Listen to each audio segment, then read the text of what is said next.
হিন্দুদের রক্তে মমতা স্নান করছে। ইউনুস তাহা মমতা, যাহা ইউনুস তাহা মমতা।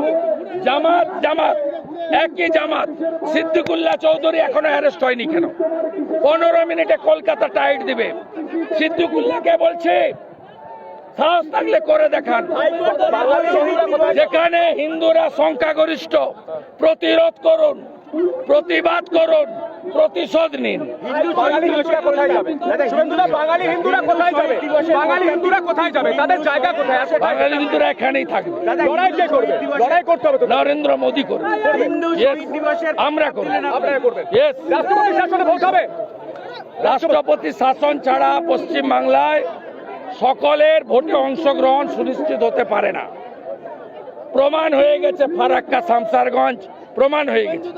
যেখানে হিন্দু সংখ্যা কম, মেজর মুসলিম, সেখানে হিন্দুদের ভোট দিতে দেবে না। লড়াই হবে চোখে চোখ রেখে। আমরা তো 1 ইঞ্চি ছাড়বো না। লড়াই আমরা করব, আমরা ডেডিকেটেড, আমরা কমিটেড। সেটা দেখছে এবং জিজ্ঞাসা করছে বাংলায় হচ্ছে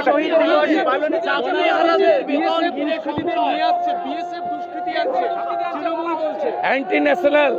পরশুদিন কেন্দ্রে পা ধরে ডিএম মুর্শিদাবাদ বিএসএফ কে নামিয়েছে। 300 স্কুল স্টুডেন্ট বাস জ্বালিয়েছে। বিএসএফ 300টা বাচ্চাকে উদ্ধার করেছে।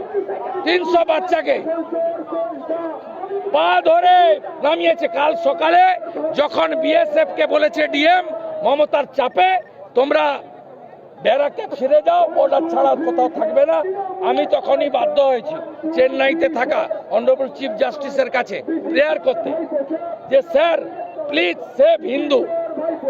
উনাকে আমি গ্র্যাটিটিউড জানাবো যে উনি স্পেশাল বেঞ্চ করে উনি প্রোটেক্ট করেছেন মাইনর হিন্দুদের, যারা মুর্শিদাবাদ মালদাতে অত্যন্ত ভয়ের মধ্যে ছিলেন। কিন্তু বিএসএফকেও তো টার্গেট করা হচ্ছে, ইট মারা হচ্ছে। হিন্দু শহীদ দিবস পালনের প্রস্তাব ঘোষণা হয়েছে, রাজ্য বিজেপির সভাপতি ঘোষণা করেছেন 16 তারিখে হিন্দু শহীদ দিবস হরগোবিন্দ দাস চন্দন দাস পালিত হবে।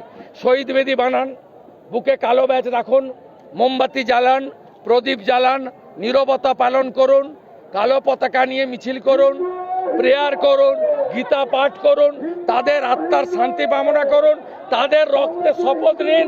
হিন্দু বিরোধী মমতা সরকারকে উৎখাত করতে হবে।